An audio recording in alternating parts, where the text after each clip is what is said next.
We got a few people joining and we get our live streaming all set up. Hi, folks. Hi, everyone. Good morning, or afternoon, or evening. Wherever you are. We're just waiting for the thumbs up from Sean and we'll get started in a moment or so. Whoa, how many people are joining? Yeah, Come on, lots and folks. lots. I like it. I have that part of my screen covered. Okay, we are good to go. We've got the green light or the red light, I suppose, considering we're recording. So, hello, everyone. Thanks for joining. My name is Conor O'Neill. I'm head of product here at Nearform. I'd like to welcome you all to this very special, one time only, joint episode of DECODED and OpenHive.JS. So DECODED, for those of you who've been on before, is this web series focused on putting technology in context, exploring real life challenges in software development and so on. And, you know, we've been doing this for quite a while now, but before we get started today, we'd just like to take a moment to extend our sympathies to our colleague, James Snell, whose father sadly passed away this week. James is one of the hosts of the OpenHive.JS podcast, and we're really going to miss him today. We really are. But to introduce OpenHive, I'm going to hand you over for a moment to our co-host, Matteo Collina. Hello, everyone. I'm Matteo Collina, technical director at Nearform and one of the hosts of OpenHive.JS, the podcast for all things JavaScript. Thank all of you for joining us today for this very special episode. I have the feeling that it won't be the last, but I don't know. It's one of those things that runs in my head that we'll probably do more of these joint things in the future. But for now, it's the first. That definitely is. Yeah, no, it really is a first. So and because of how we do this, in addition to the regular live broadcast that we're doing, there'll be a podcast version, audio-only version that you'll find at nearform.com/openhive.js. Couple of notes that we always do at the start of these things. Obviously, everybody's muted. We're talking to you, but we do want to hear from you. So there's the Q&A button down the bottom.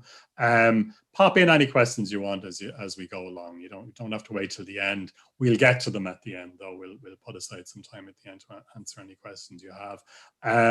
Also, it is being recorded. As I said, it will be converted to audio, but it's also been live streamed on YouTube and live streamed on LinkedIn. So, we really want to get going. Matteo, I'll hand over to you so you can introduce our guests. Absolutely, Connor. Thank you. To start, we would like to welcome our guests to both shows, OpenHive and DECODED. Come on, OpenHive comes first because, we love podcasts. Anna Ensingen is a software developer, conference speaker, and core contributor to Node.js. And Eric Lewis, who is a software engineer at Seedfire, right? Okay. I hope that I spelled this file, whatever. I'm sorry about this. And until very recently, worked with us here at Nearform. Thank you both of you for joining us today. Sure. Thank you. Yeah. Great to be here. Excellent. So, look, we're here to talk about JavaScript, and it's a small ask. I just want you to predict the next 25 years of a programming language. I thought, hey, let's go for it. So, it's been 25 years recently, and everybody was sort of looking back, and we just thought it'd be interesting to look forward instead and see, well, what could the next 25 years hold? As I tweeted the other day, I'm going to open with the classic Bill Gates quote. Most people overestimate what they can do in a year and underestimate what they can do in 10 years. We just have to extrapolate that to 25. But maybe to ease everybody in, do you want to, each of you just hit on one big milestone of the past 25 years that for you and the whole JavaScript ecosystem was just like a momentous thing, and also that sort of, I suppose, the predictable things that someone back in 1995, 1996 could have guessed, given that JavaScript was going to be successful, the progression of it. And then other things where you would have gone, I cannot believe, here we are 25 years later, and this is the shape of JavaScript. So, you know, who wants to go first there? Don't be shy. Yeah, I mean, like, one of the obvious things that I guess somebody in 1999 could have guessed would happen, and that actually happened 10 years later, was something like Node.js coming out. JavaScript outside the server. It's a perfect language for that as well. I don't know that people would have thought about details like async IO or something like that, but you know, it is a language that was bound to become popular through the web, and that people were bound to end up using, and that, you know, there were engines around back then already that I guess if somebody would have put the effort in, they could have made something like Node back then even. Yeah. And Eric, for you, was there? Yeah, you made a comment there recently, Eric, which just horrified me, I have to say. What age were you? Did you say? Yeah, so for me, JavaScript came out whenever I was like 4 years old. So I've pretty much spent my entire life using JavaScript. I remember using Netscape back in the day and being amazed that there was dynamic web. And I later on in life, whenever Zanga and MySpace and things like that came out, it used to be really popular, like customize your web pages. So started using JavaScript a little bit through that. And I have to agree with Anna on the fact that it seemed almost inevitable it would eventually end up as like a server technology. With so much JavaScript being written just for the web, it was like a natural progression almost to creating Node.js. And whenever I found out Node.js existed, I just fell in love with it and haven't stopped using it since like 0.1. Wow. For me, it's the thing that was very predictable that would happen is the class operator, which is, I'm sorry for all of you that love class. I hate class. Okay, it's just so abused as a concept, while the mixed object and functional aspect of JavaScript makes it extremely flexible and really innovative for the time, but also it's really still innovative today. Like prototypical inheritance is fantastic, even though very few people understand it for some reasons. But you know, and so we had the class operator to simplify things. But I thought that was actually going to happen. Essentially, from my point of view, is not going. That was something that was very predictable. What was unpredictable for me was NPM.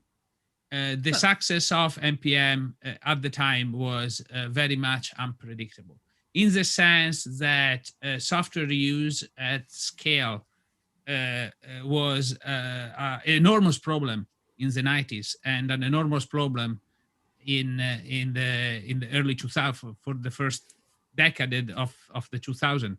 So essentially, you know, that most companies even gave up on the idea of reusing software to some extent up until NPM came out. There was a lot of tries, but with a lot of bad failures. Now, we don't have James here. I would have prepared a quick sketch on James.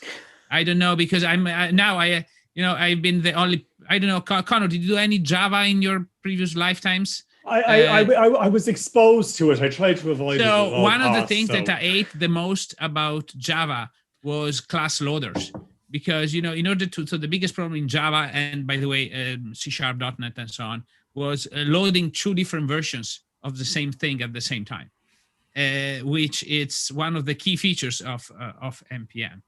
And what makes NPM special to some extent, and why we have the NPM being a black hole in the heaviest, and the Node models for is the heaviest thing in the universe, right? But it's because it makes software use possible at a scale that we were not being able to do before. So that's what for me was unpredictable. That was even like, it was unpredictable more. That was the greatest innovation of our JavaScript community. And that reminds. I was going to say that reminds me I was supposed to say something maybe a little bit unpredictable. And the thing that I think is kind of unpredictable, I really wasn't expecting to see, and I was really surprised while working at Nearform, was that you can run JavaScript on like embedded microcontrollers, which that to me is that's still kind of an incredible thing. I know plenty of people are like, why on earth would you ever do that? But you know, Esprino and things like that make it super easy, and I really just never expected to see that personally. In fact, there it is. You can even put that there. There it is, running on a watch. Yay! And Anna, were there? Well, you mentioned kind of async await, but were there any other kind of big things that you think would have blown the creators' minds? I mean, it's like, I guess if Node was predictable in some way, then its more or less unpredictable equivalent 25 years ago would have been Electron. Like people would have, I mean, like it's not a completely wild idea, but I don't think anybody would have thought, oh yeah, everything is going to be a web page at some point, and people are just going to write web pages and like distribute them as desktop apps. Not something I would have ever thought possible. It is still definitely weird that we see JavaScript showing up in a lot of different places. Like I said, microcontrollers, but also like in React Native's backend, making microcode. JavaScript like show up in microcode, folks. Oh yeah. I don't know if you are aware that in the new ARM chips, but also I think some of the Intels have some microcode instructions for doing some floating point, some stupid floating point operator that JavaScript do, and which is was very expensive. It requires a lot of CPU cycles to do, and as an optimization, they actually shipped a single instruction to do that thing on one single clock of the CPU. So yeah, that was in ARM v8 8.3, and it's called the floating point JavaScript convert to signal fixed point rounding to 0 instruction. That sounds like an x86 instruction, doesn't it? Yeah, it is. Well, it's so it's actually it's there. It's fast. Excellent. Oh, that is very cool. Yeah. That is really. I mean, if I were developing CPUs, that's what I would do. I would look at what JavaScript needs and make it faster, because it's what people want. It's everywhere, and actually, that's not to go down a complete black hole with this, but we've been dealing with some companies in the past sort of 18 months in the financial services industry, some of whom are doing Electron desktops, but it's for financial dashboards, and they're talking about hundreds of thousands of updates a second, because it's all the stock market stuff and so on. Surely that and you hear about all the stories over the years of guys connecting optical fiber from one place to another so they can get in microseconds or picoseconds before somebody else with trading. So a JavaScript optimized processor might even might fit into that whole world. Nowadays they use like microwave receivers and things like that, so it's even faster than using optical and high frequency trading. Yeah, so there could be something there. We get them to fund us. That's what we should do. Right, we're canceling this whole. We've got a job to do. Let's go. Sorry, go on. I was going to say the concept though of introducing like instructions isn't like specific language level instructions to CPUs isn't necessarily new. There used to be like Lisp machines way back in the day that specifically were optimized for running Lisp. So it's interesting to see that concept coming back. Everything old is new. Yes. Everything old is old. Like everything in computer science was invented in the 80s. Okay, just to remember this. Everything was done in the 80s. I was born in the 80s, so hey, here I am. And that was when all the computers, everything was discovered in that period. We are still rehashing the same things, okay? New generation that are better than previous generations, right? So it's a spiral that always go up. But there's also things that didn't go so well. Nobody, and I looked at some of the articles that were written about the past, poor old Rhino never gets a mention, which I just think is, so sad. And most people go, what? But we so there were little dead ends. But then taking that idea of kind of little threads going forward and so on, and we don't want to be all about server side and so on, but you've got Deno has come along. Deno has some concepts. Do you expect that languages like Deno and runtimes like Deno will just simply influence JavaScript? So rather than replacing, people go, I like that, and they pull it into the language. I mean, I would certainly expect that to happen rather than for Deno to end up as the more popular server-side platform for JavaScript. I mean, like, I think it's mostly just because Node.js has a large enough head start compared to Deno, but also, I mean, like, the thing that I always predict is going to happen if Deno gets popular enough at some point that people will expect JavaScript libraries to work on it. What's going to happen is that people will find a way to run code written for Deno and Node and vice versa. Yeah, that I feel like that is inevitable if that happens, and that is the way that Deno would influence the language. I have a question about Deno too that I would like. I know one of y'all can definitely answer it. So I read recently that Deno switched to like parsing like TypeScript natively. What I didn't understand was, does it still use like TypeScript compiler to JS and then it's interpreting that, or is it just literally interpret TypeScript? There is a new compiler written for TypeScript or something. It's okay. What's the name of this? SWC. I think it's the SWC is a super fast compiler for TypeScript, JavaScript written in Rust.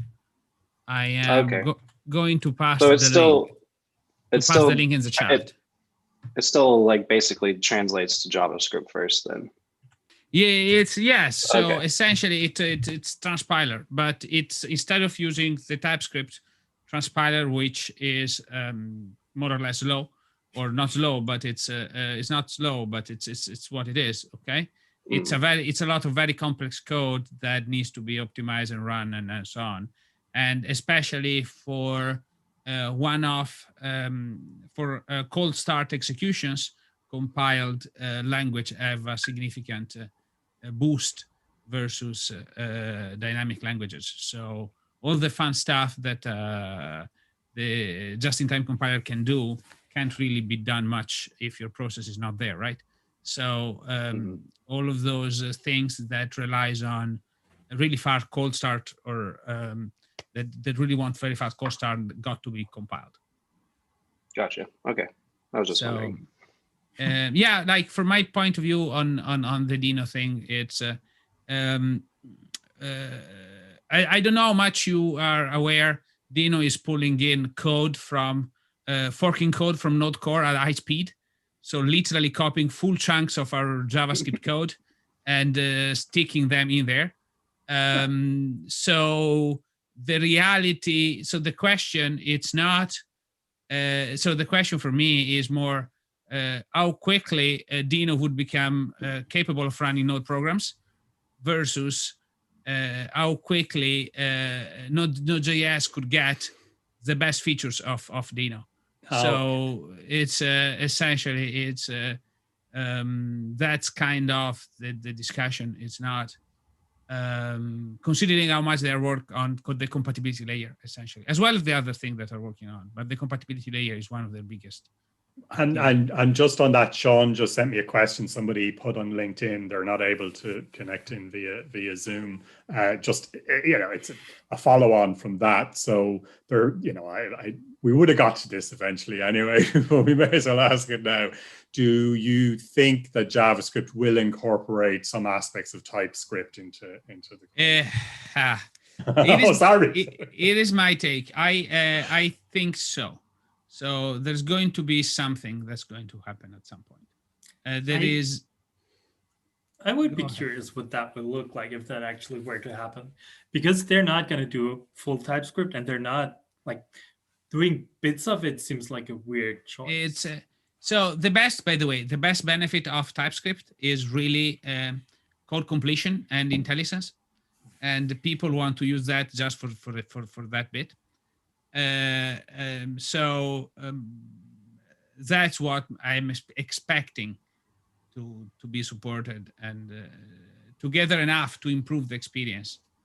Maybe, I don't know. So there's some also interesting proposal, for example, on decorators that has been being brought up and down a load of times, and which would be quite interesting to see. Decorators are to some extent really powerful in a lot of other languages, and a lot of other languages like do really, really interesting things metaprogramming wise.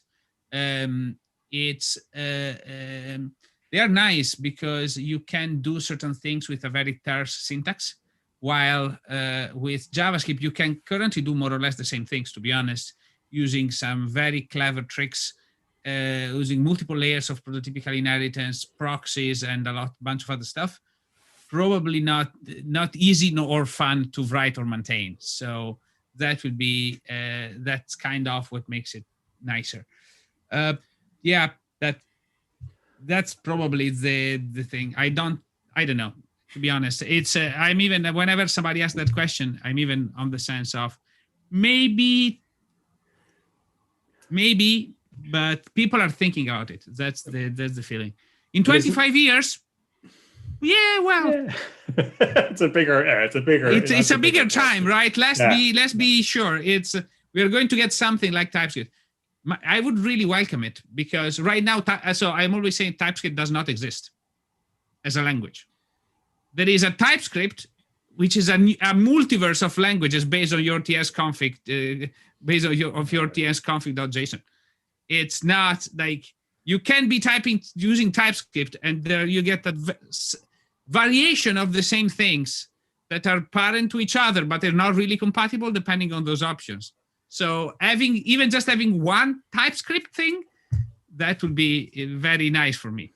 So I mean, I know you have some strong opinions on TypeScript that I definitely do not agree with, but so I mean, for example, like TypeScript, yeah, sure, it varies on what your config contains, but it's also like everything is compatible enough that you can work with it reasonably well between packages, and that's what counts.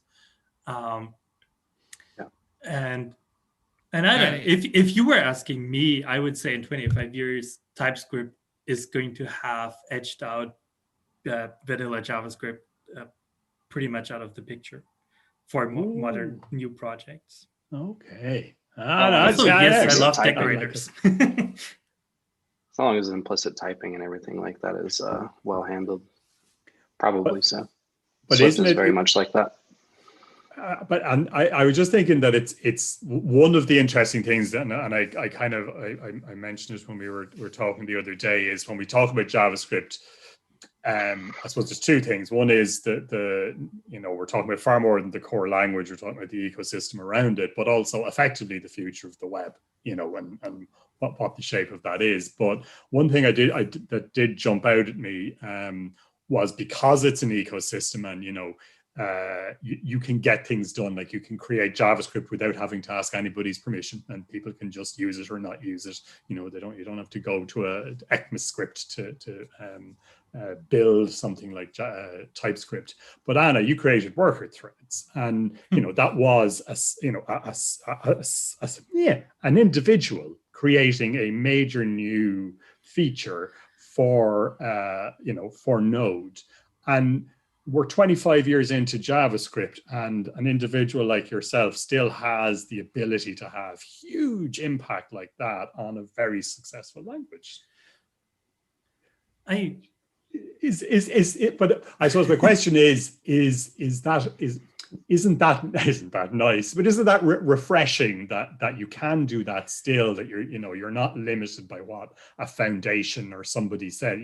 You can create this, and then people can go, that's a really good idea. Let's pull that into Node Core. Yeah, so I mean, you have to see that I was also kind of in a special position in both like my familiarity with the native side of Node, which is like there's a handful of people who work very much with that, but not a lot of people do, like literally a handful. Okay. And also like I had been active enough and long enough on the Node.js project that like it was not an issue to push it through like politically in the open source project. I think those were pretty big factors in actually making that work. But yeah, if somebody finds the time and the energy to do something like that, I totally think that, and a project that they want to do, I totally think that that's something that people still can do. Yes. Which is fantastic. To me, it's fantastic that there is still an openness there, that it isn't.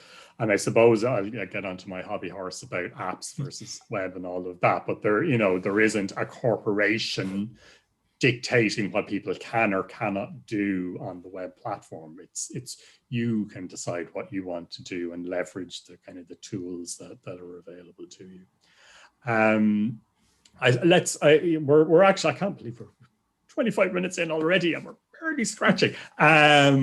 So, JavaScript is, we call it the dominant language right now. As 25 years ago, COBOL was the dominant language. And I actually I can't believe I read a book that was written in 1981, like over late last year, but I read like The Soul of the New Machine, which was a brand new mini computer that Data General was creating. And everybody's going data who and a mini what, but it was absolute bleeding edge stuff in 1980 and 1981 when they were creating stuff, as was COBOL. And now COBOL is technical debt, but it's still everywhere, and it still does the job. Like people continue to use it, not because they're forced to, but those systems continue to work very well for what they do. So I suppose my question is what does JavaScript in 25 years' time, not what the language looks like in 25 years' time, but JavaScript that's been written now and going into systems now, what does that look like? And a real practical question, and it's more of a top programming tips, but are there things people can do now with how they're writing code and what they're doing that means that they will be praised in future generations and not have a, Y2K type moment in 2046? I definitely think it's going to be really interesting to see if we can still run, existing React applications today, 25 years from now, especially with like the adoption of suspense and things like that, and how they kind of, the way they implemented algebraic side effects uses kind of a little bit of what you might consider like quirks of the language. So yeah, I mean, I feel like a lot of JavaScript today is probably, it's very framework oriented and things like that, and things break pretty quickly. So the question is like, can we still run our React? What scares me more even than running them, I think we will be able to run them. The web is really committed to backward compatibility. So I would be very much surprised if they did not run anymore. My main concern is not about running, it's about building and maintaining them. Once upon a time, the web was so nice that everybody could just download the source code of a file and just edit them. And the status of and the complexity of the front-end stack right now is such that we have like these big tools and frameworks that are needed to actually compile and create those apps. The same executables and libraries. So it's not like we are at a point already where we cannot build some old versions of Node.js anymore. Like it's essentially, we are at a point that you try to download the source code and it does not even build on your machine or your MacBook or your machine, because some kernel or dependency has changed the API and it does not build anymore. So this is essentially, this is what scares me more, is that certain tool will go into become obsolete and obsolete and obsolete, and it will be too far away for anybody to fix. And so we'll need to throw away some of the web apps and things that we are building in this decade. Kind of sounds like you're saying Babel will be with us the next 25 years. That's more or less what I'm saying. I don't, so it is the thing. I would love to not to. Like the web that I would like to see is a web where we don't have those massive tool chains anymore. However, this is I think it's a race against, it's wishful thinking. I think more tools will be more tools, not less tools. And there are some pretty bad hardware barrier for that to happen on the, on what we need to let through on the wire. It might well be that some part of that tool chain gets embedded in the cloud. So essentially you are publishing your JavaScript source code to the cloud, and then the cloud automatically does and packs all that production experience for you, so that you don't need to figure out all the things that are needed and deliver the best experience. Like most of that can be automated, and from my point of view, it will. Sounds pretty magical. Yeah, pretty magical. But is there a what's the word? Is there a full circle thing going to happen there, where we went from all you needed was a text editor, to get your stuff done. Now you need a massive tool chain and bundlers and all this type of stuff to build even, a simple site in inverted commas. Do you expect, and I know the complexity won't go away because this is all to do with complexity, but could the tool chains, reduce down to, one giant monolith which does everything for you, and you don't have to worry about all these interactions and so on? That reminds me of Rome. Yeah, that's the direction. Yes, that's the direction where I think things are going. What was that word? Sorry, I missed that. So Rome.js, or I think it might just be called Rome, the tool by Sebastian McKenzie that is, it's trying to put together all of the things that you would typically do in a JavaScript build into one kind of monolithic package. So linting, building, testing, everything like that. Ooh, that's my weekend gone. Have a look at that. That showed up in the Q&A too. I didn't even see that. Oh, interesting.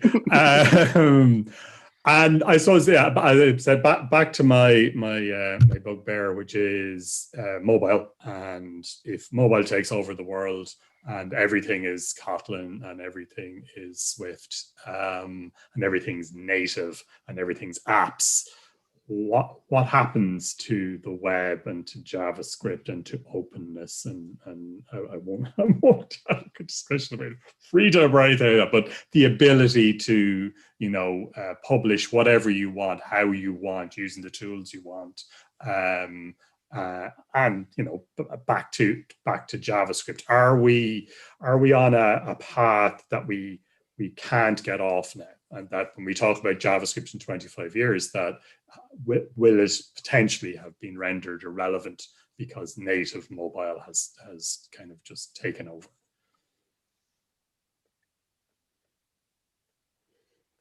Well, I can definitely say that like JavaScript today already is used on native platforms. It's used in React Native, and that's a pretty cool usage of it. It's really interesting too that while JavaScript might be like the base languages being used, it's not necessarily being run through the same engines that we'd use for like Node.js. So for React Native today, it uses like JavaScript core. And then on Android, you can use either V8 or you can use JavaScript core compiled for Android. But even more interesting is that like Facebook created something called Hermes, which is another way of kind of having like a virtual machine to run JavaScript code. So it seems like, in my opinion, when it comes to building native apps, I guess, using JavaScript as sort of the tool that it's kind of becoming its own thing in a way. So I'm trying to think of how to say this, but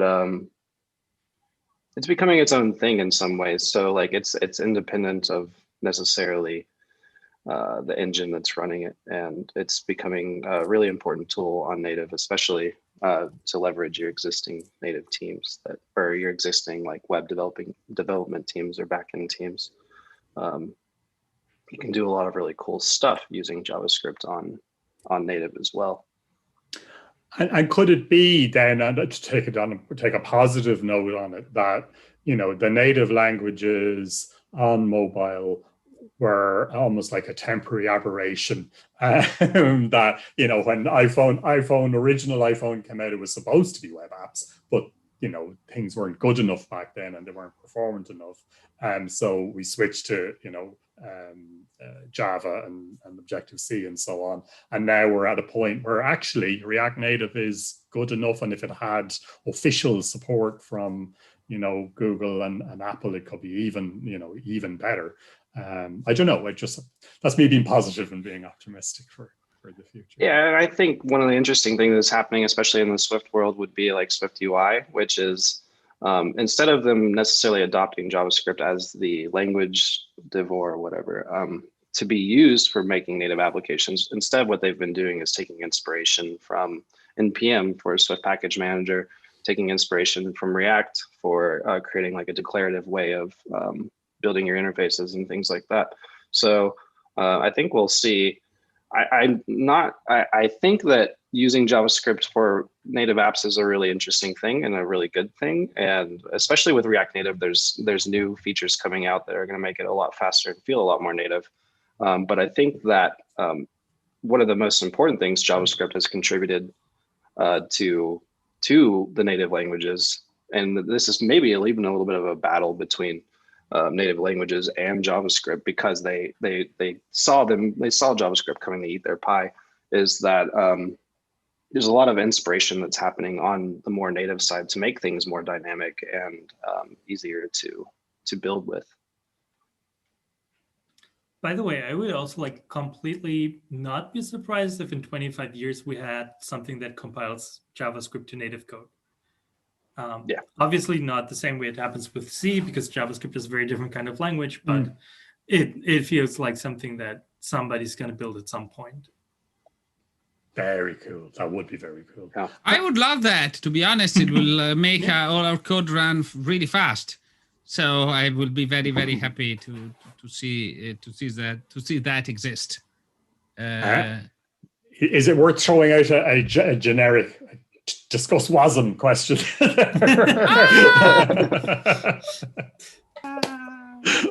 That was a no then. How long can you do WASM in about 2 minutes if we could just cover the entire? But I don't want to hear the massive big questions, but I suppose one of them is less about the language and less about the technology ecosystem and more about the organization and people ecosystem. That we have had various foundations. We have the Node Foundation, the OpenJS Foundation, and so on. And we have the Rust Foundation and the GraphQL Foundation. Come on, I'm assuming we'll have a lot of foundations. We'll have the Promises Foundation pretty soon, the Async Await Foundation. And ECMA, I can't even say it, ECMA and so on. But all of these sort of guiding and directing and nudging and hopefully, doing the right thing for whatever the languages, that specific languages that we're talking about. But one of the most important from the very, very start has been what is now the Mozilla Foundation.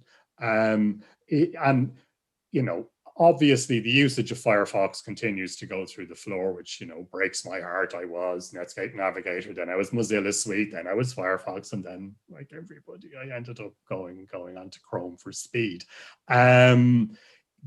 What role do you think they could play in sort of, being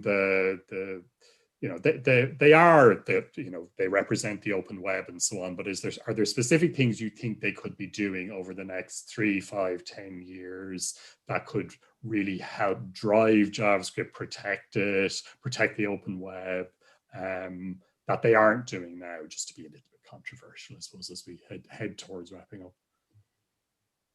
Or is that too heavy? It's a bit heavy. It's more one for the pub, I think, when we're all allowed to meet again. We need a beer. Yeah, I think we do.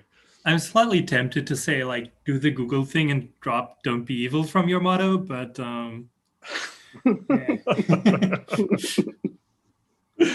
oh Lord, yeah. Well, it's more, you know, give them a focus. I think that was where kind of my. I'm still using Firefox. Oh, I still, obviously, it's my.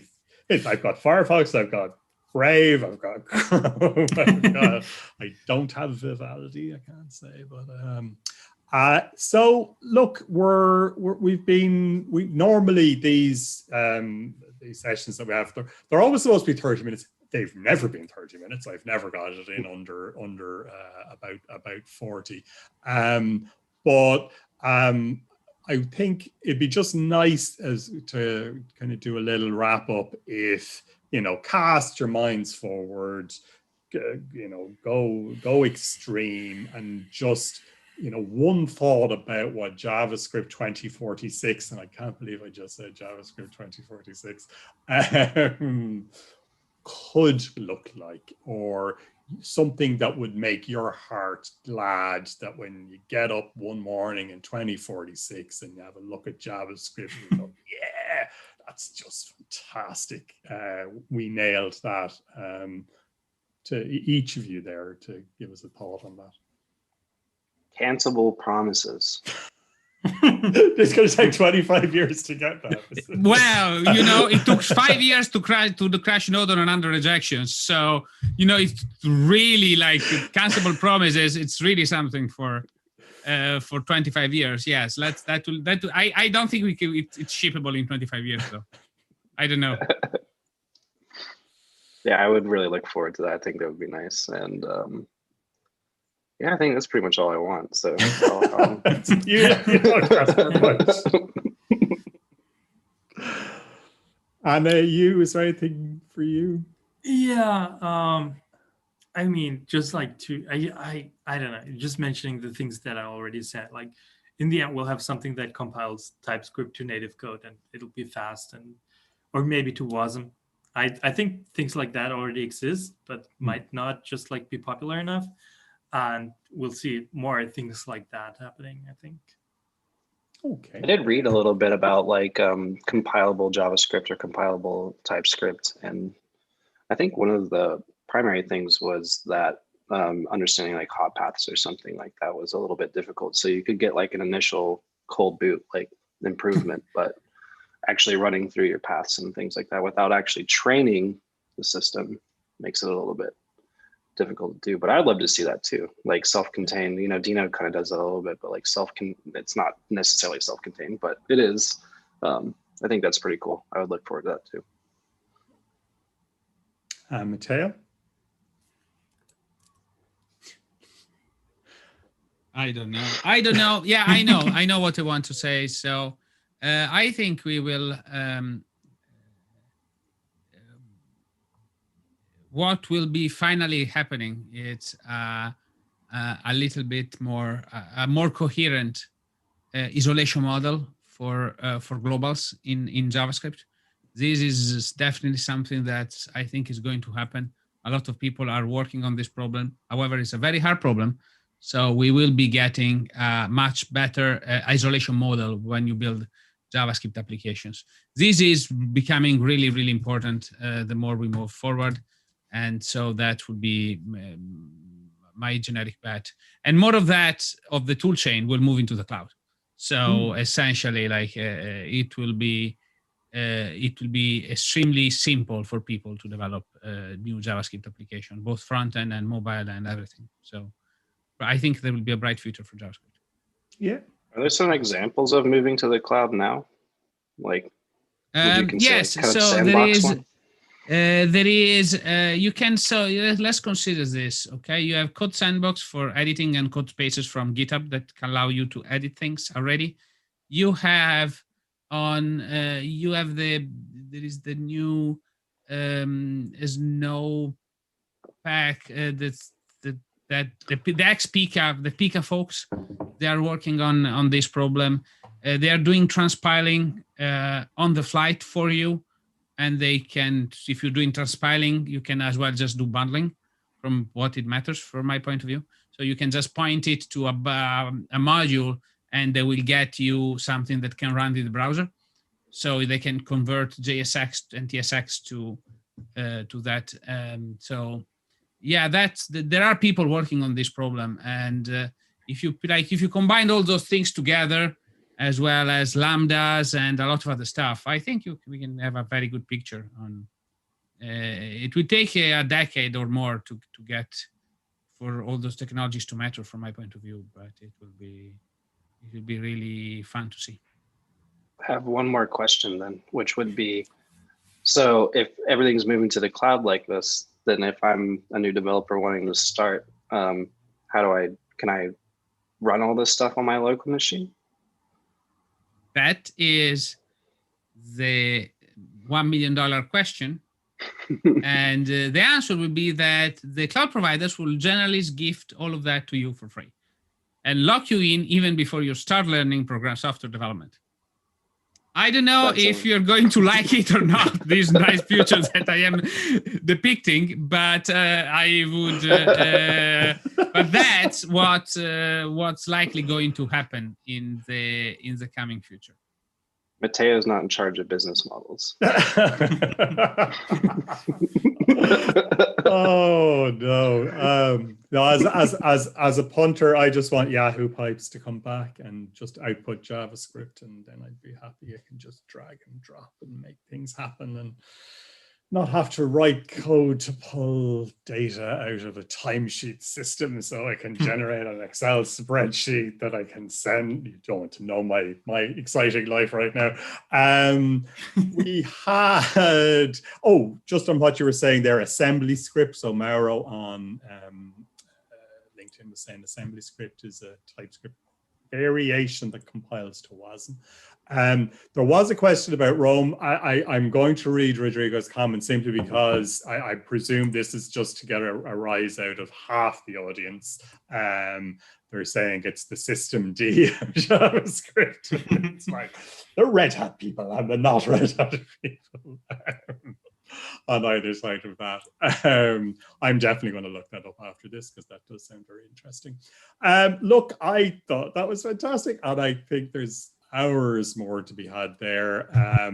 When we have, we obviously have NodeConf of some shape, which I won't pre-announce yet, coming in 2021. I hope we can continue these types of conversations there. Maybe we could have and he's forgotten the name of the system. We could have a clubhouse room where we just talk about this for 24 hours solid. Or as I saw somebody say earlier on, is Clubhouse not just TikTok for boomers? Well, I think it is, but that's, we need to ask to the younger generations of this call. Yes. So look, really honestly, Anna and Eric, thanks so much for this. I just got so much out of it. As I said, this was a joint episode of Decoded and OpenHive.JS. We have another Decoded coming up on the 4th of March. I can't remember what it's about, sorry. But it will be good. I promise you that. So go to nearform.com/decoded and over to Mateo to tell people a bit more about OpenHive.JS. Yeah, and you can find OpenHive.JS, the podcast for all things JavaScript, at nearform.com/OpenHive.JS, where you can listen to this and all previous episodes and future episodes, and with your links to your favorite podcast player. We are on Spotify, so I receive notification on Spotify, but whatever. A lot of other people use other things. So it's pretty nice. I just want to conclude that Anna and Eric, thank you both very much for jumping into this discussion today. It was really phenomenal. I loved it. We should do it way sooner. We should really do a Clubhouse thing at some point. It's going to be fun. It was very, very valuable hearing your perspective and predictions. And thank you. Yeah, thanks all. See you soon. Bye. Thank you so much.